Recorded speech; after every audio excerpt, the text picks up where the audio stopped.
দেখুন, এসআইআর অর্থাৎ special intensive revision, যেটা ভারতের নির্বাচন কমিশন পশ্চিমবঙ্গ সহ ভারতের আরো অন্যান্য রাজ্য শুরু করেছে, যেটা হচ্ছে প্রত্যেক ভারতীয় নাগরিকের ভোটাধিকার যাচাইকরণ প্রক্রিয়া, এবং এটা খুব সুন্দরভাবে এতদিন চললো, কোনো সন্দেহ নেই, ঠিক আছে। কিন্তু শেষ মুহূর্তে লজিক্যাল ডিসক্রিপেন্সি নিয়ে যা হচ্ছে, তাতে প্রত্যেকের মনেই, প্রত্যেক নাগরিকের মনে, প্রত্যেক বৈধ নাগরিকের মনে একটা ভয় আতঙ্কের পরিবেশ তৈরি হয়েছে। অনেকগুলো প্রশ্নের তৈরি হয়েছে, সেই প্রশ্নগুলোর উত্তর কিন্তু সেই নাগরিকরা পাচ্ছে না বলে আজকে তাদের মনে আতঙ্কের তৈরি হয়েছে। আমি ওই বিএলও হিসেবে কাজ করতে গিয়ে ফিল্ডে অনেক প্রশ্ন মুখোমুখি হচ্ছে, যেগুলোর বর্তমানে আমার কাছে কোনো উত্তর নাই, উত্তর দিতে পারছি না যে কি হচ্ছে, কেন হচ্ছে এবং কি হবে, ঠিক আছে। প্রশ্নগুলো হচ্ছে যে, দেখুন, লজিক্যাল ডিসক্রিপেন্সি যে কাজটা প্রথম যখন এসেছিল ফাইনাল লিস্ট, ড্রাফট লিস্ট প্রকাশের আগে, তখন কি হয়েছিল যে প্রত্যেক বিএলও নো অ্যাকশন রিকোয়ার্ড করে দিয়েছিল অনেকে, ঠিক আছে।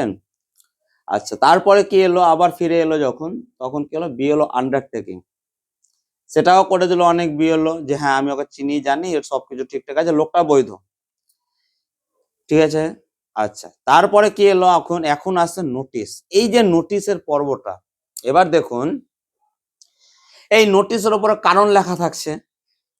এই কারণে একটা, তার মধ্যে সব থেকে যেটা কারণ, যে আপনাকে, আপনি যাকে পিতা বা মাতা হিসেবে দেখিয়েছেন, যার সঙ্গে লিঙ্কেজ করেছেন, আরো 6 জন বা তার থেকে বেশি মানুষ তাকে লিঙ্কেজ করিয়েছে বলে আপনাকে হিয়ারিং এ ডাকা হচ্ছে। তো এই বিষয়ে দেখুন দুটো কথা। এক, অনেকেরই 6 জন বা তার বেশি সন্তান থাকতেই পারে। এবার তাদেরকে নোটিশ করেছে, ঠিক আছে, তারা গিয়ে দেখাবে যে হ্যাঁ আমরা 6টা সন্তান বা তার থেকে বেশি আছে, সমস্যা নাই, তারা ভারতীয় হলেই যথেষ্ট। কিন্তু প্রশ্নটা হচ্ছে, অনেকগুলো পরিবার বা অনেকের মানুষের নামে নোটিশ এসেছে যাদের পরিবারে 4টের বেশি সন্তান নেই, 4টেই সন্তান, পুরো গ্রাম সেটা জানে, পুরো সবাই সেটা জানে, তাদের নামে নোটিশ এসেছে। তারা তো এবার সেই দুটোর খোঁজ পাচ্ছে না। তাহলে ইলেকশন কমিশন সেই 6 জনের লিস্ট কেন দিচ্ছে না? ইলেকশন কমিশন সেই 6 জনের লিস্ট কেন দিচ্ছে না, যে আপনার পিতাকে এই 6 জন লিঙ্কেজ দেখিয়েছে, কেন দিচ্ছে না? এই লুকোচুরিটা কেন? ঠিক আছে, আমার কাছে আমার ভোটার যখন জানতে চাইছে যে আমরা তো 4 জন, আমাদের 6 জন দেখাচ্ছে কি করে, তখন আমি তাকে কি উত্তর দেব? আমি তো উত্তর পাচ্ছি না। আমার পরিবারে আমি জানি যে আমার 4 জন, তাহলে 6 জনের নামে নোটিশ এসেছে, তো আমি তাকে উত্তর দেব না? তার সেটা জানার অধিকার নেই? তাহলে এই লুকোচুরি খেলাটা শেষ বেলায় কেন হচ্ছে? এবার লজিক্যাল ডিসক্রিপেন্সি মানে নামে নোটিশ হচ্ছে, একটা জিনিস লক্ষ্য করুন, একটা ব্যক্তি বা একটা ভোটারের নামে যখনই এসআইআর এর নোটিশ ইস্যু হবে, তখন বাধ্যতামূলক তাকে বা তার পরিবারের লোককে সেই হিয়ারিং এ উপস্থিত হতেই হবে। এটা গেল। তারপরে সবথেকে আরেকটা বিষয় হচ্ছে কি, যে হিয়ারিং এ উপস্থিত হয়ে তাকে সেই 11টার মধ্যে ডকুমেন্টস দেখাতে হবে, যেটা আপনি ম্যাক্সিমাম ভোটারের কাছে পাবেন না, যেটা আপনি ম্যাক্সিমাম ভোটারের কাছে পাবেন না, ঠিক আছে।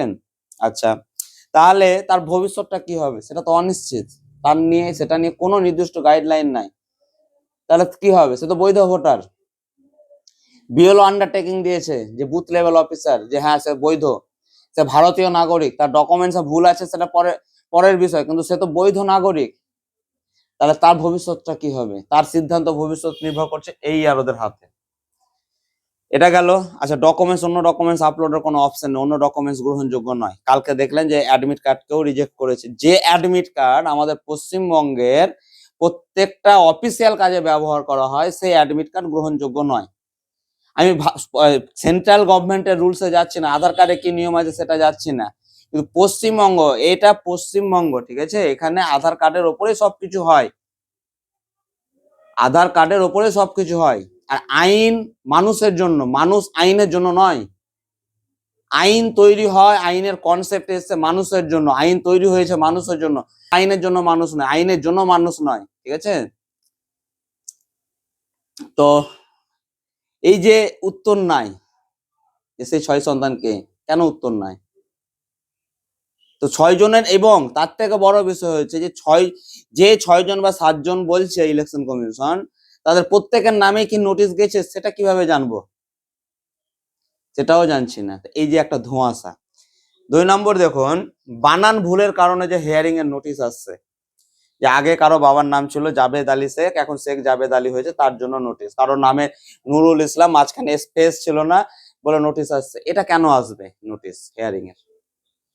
কোথায় লেখা আছে যে পশ্চিমবঙ্গের ইংরেজি বানান দেখতে হবে? এটা পশ্চিমবঙ্গ, পশ্চিমবঙ্গের রাজ্যের ভাষা হচ্ছে বাংলা, সংবিধান স্বীকৃত ভাষা হচ্ছে বাংলা, এখানে সবকিছু হয় বাংলা ভাষা, এখানে ইংরেজি ভাষাকে বাধ্যতামূলক করা হচ্ছে কেন?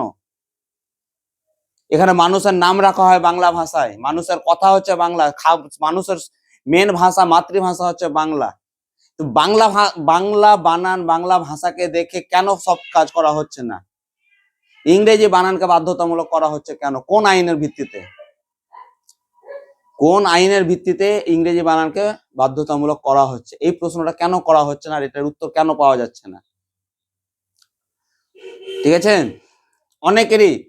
অনেকেরই দেখবেন বাংলাতে ঠিক আছে সব, কিন্তু ইংরেজি বানানে ভুলভাল আছে, থাকতেই পারে। তাহলে তাহলে এই যে কালকে একটা নোটিশ দেখলাম যে অ্যাডমিট কার্ড গ্রহণযোগ্য নয়। কেন গ্রহণযোগ্য নয়? তাহলে যে ব্যক্তি মাধ্যমিক পাস করেনি তার ডকুমেন্টস চলবে না, সে ভারতীয় নয়, আর যে মাধ্যমিক পাস করেছে সেই ঠিক আছে? এটা কোনো যুক্তির কথা হলো? কোন যুক্তিতে অ্যাডমিট কার্ড চলবে না, রেজিস্ট্রেশন কার্ড চলবে না? তাহলে আগে তো বলতে হতো না যে মাধ্যমিক পাস না করলে ভোট দেওয়া যাবে না, আগে থেকে নিয়ম রাখতে হতো। ভারতবর্ষে কোথাও এরকম আইন আছে যে মাধ্যমিক পাস করতেই হবে? এবং এই বিষয়ে রাজ্য সরকারের কাছেও একটা আবেদন করব আমি, যে এবার থেকে বা অতীতের যারা মাধ্যমিক ফেল করেছে তাদেরকেও একটা ফেলের সার্টিফিকেট দেওয়া হোক, যে দ্য ক্যান্ডিডেট অ্যাপিয়ার্ড ইন মাধ্যমিক এক্সামিনেশন অ্যান্ড ফেলড, যেখানে পাসের যারা মাধ্যমিক পাস করে তাদের লেখা থাকে যে ক্যান্ডিডেট অ্যাপিয়ার্ড ইন মাধ্যমিক এক্সামিনেশন অ্যান্ড পাস্ট, এখানে পাস্টের জায়গায় ফেল লেখা থাকুক, কিন্তু সার্টিফিকেট তাহলে দেওয়া হোক। এটা আমি রাজ্য সরকারের কাছে আবেদন জানাচ্ছি, ঠিক আছে, যে এবার থেকে বা অতীতের যারা মাধ্যমিক ফেল করেছে তাদেরকেও একটা সার্টিফিকেট দেওয়া হোক, ঠিক আছে, যারা 9 রেজিস্ট্রেশন করে মাধ্যমিক পরীক্ষায় অ্যাপিয়ার হয়নি তাদেরকেও একটা সার্টিফিকেট দেওয়া হোক যে they have passed 9th examination and have not appeared in the Madhyamik examination, দেওয়া হোক তাহলে সার্টিফিকেট অবশ্যই। কারণ এখানে দেখুন, প্রত্যেক নাগরিকের ভোটাধিকার কিন্তু একটা বিশাল বড় জিনিস, ঠিক আছে, এত বড় জিনিস, এত বড় বিষয় এই ভোটাধিকারটা, যে দেবের মতো একজন সাংসদ এসে হেয়ারিং করে যাচ্ছে, যে দেবকে দেখার জন্য লক্ষ লক্ষ মানুষ ভিড় করে, সেই দেব তার বিডিও অফিসে গিয়ে হেয়ারিং করিয়ে আসছে, ঠিক আছে। এইসব প্রশ্নগুলোর উত্তর কোথায়? কারো কাছে তো উত্তর নাই, কারো কাছে গাইডলাইনও নাই। আরটিআই আছে একটা প্রসেস, কিন্তু তার উত্তর পাওয়া যাবে কি? আমি একজন নাগরিক, সাধারণ নাগরিক, আমার প্রশ্নের উত্তর দেবে ইলেকশন কমিশন?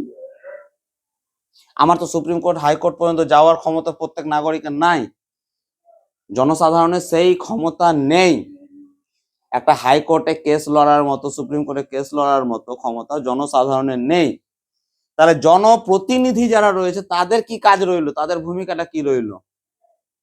আর এখানে অনেকে আবার ভাগ করছেন যে এই ভোটারের এসছে, এই পাড়াতে এসে বেশি, এই পাড়াতে কম এসে, ফালতু কথা। এটাও ভুল ভাগ। এটা এসে পুরো পশ্চিমবঙ্গবাসীর জন্য, এটা যে ব্যক্তির নামে এই প্রবলেম গুলো ধরা পড়ছে, এআই ধরছে, তাদের নামে নোটিশ ইস্যু হচ্ছে। এই পাড়াতে বেশি, ওই পাড়াতে কম, এই লোকটার বেশি, এই লোকটার কম, এরকম কোনো বিষয় নাই। এতগুলো মানুষের হ্যারাসমেন্ট, অনিশ্চয়তা যে কি হবে, নাই কোনো ক্লারিফিকেশন, নাই কোনো উত্তর, তাহলে কি হবে? আবার একদিকে ইলেকশন কমিশন বলছে কোনো যোগ্য ভোটারের নাম বাদ যাবে না, আবার যোগ্যতার মাপ কাটিয়ে দিচ্ছে কি এই 11টা সার্টিফিকেট। এটা কোন যুক্তিতে হয়? কোথায় লেখা আছে মাধ্যমিক পাস হতেই হবে, বার্থ সার্টিফিকেট থাকতেই হবে? কটা মানুষের বার্থ সার্টিফিকেট আছে? কয়টা মানুষ 2000 সালের আগের জন্ম, কয়টা মানুষের কাছে বার্থ সার্টিফিকেট পাবেন আপনি? তাহলে এগুলো কোন যুক্তিতে হচ্ছে? এটা পশ্চিমবঙ্গ বস, এখানকার নিয়ম কানুন কালচার অনুযায়ী কাজ হবে, বৈধতা দিতে হবে, আর না সংবিধানে উল্লেখ করতে হবে, আইন প্রণয়ন করতে হবে যে মাধ্যমিক পাস না হলে ভোটাধিকার হবে না, ভোটে নাম উঠবে না। আইন নিয়ে আসতে হবে সকলের জন্য, সকল ভারতবাসীর জন্য, যে মাধ্যমিক পাস না হলে ভোটে নাম উঠবে না, ভোট দিতে পাবেন না। তাহলে মানুষ করবে সেটা, ঠিক আছে। আচ্ছা, আর একটা জিনিস দেখুন, যে সেক্স ওয়ার্কার, আশ্রমিটিস এবং আদিবাসী এলাকার মানুষের জন্য ইলেকশন কমিশন একটা খুব ভালো সিদ্ধান্ত নিয়েছে যে ইনকোয়ারি রিপোর্ট করে তাদের নাম ভোটাধিকারে থাকবে কি না থাকবে সেই রিপোর্ট অনুযায়ী সিদ্ধান্ত হবে। তাহলে মূল নিবাসী ভারতবাসী যারা সেক্স ওয়ার্কারও না, আদিবাসীও না, আবার আশ্রমজীবীও না, কিন্তু মূল নিবাসী ভারতবাসী এবং তার কাছে মাধ্যমিক পাসের সার্টিফিকেট নাই, জন্ম সার্টিফিকেট নাই, তাদের জন্য কেন এই ব্যবস্থা হবে না? প্রাইমারি স্কুলের সার্টিফিকেট চলবে না, মাধ্যমিকের অ্যাডমিট কার্ড চলবে না, 9 এর রেজিস্ট্রেশন চলবে না, কিন্তু চলবে কি চা বাগান কর্মীর চা বাগানে যে কাজ করতো সেটা আবার গ্রহণযোগ্য। কেন? কোন যুক্তিতে এগুলো? যারা চা বাগানে কাজ করতো তাদের সেই সার্টিফিকেট গ্রহণযোগ্য, আর 9 এর রেজিস্ট্রেশন গ্রহণযোগ্য না, মাধ্যমিকের অ্যাডমিট গ্রহণযোগ্য না, প্রাইমারি স্কুল সার্টিফিকেট গ্রহণযোগ্য না, পুরনো রেশন কার্ড গ্রহণযোগ্য না? কি এগুলো? কোন যুক্তিতে? তো এসব প্রশ্নগুলোর উত্তর নাই। আমিও চাই এগুলো উত্তর। যাই হোক, আমি একজন নাগরিক হিসেবে আমার যেটা ক্ষমতা একটা আরটিআই করার এবং কিছু ইমেল করার, অ্যাপ্লিকেশন করার, সেগুলো করব। মানুষ কিন্তু খুবই চিন্তায় রয়েছে, প্রত্যেকটা বিএলও চিন্তায় রয়েছে এবং প্রত্যেকটা অ্যাডমিনিস্ট্রেটরও চিন্তায় রয়েছে। ওদের কাছেও তো নির্দিষ্ট গাইডলাইন নেই না।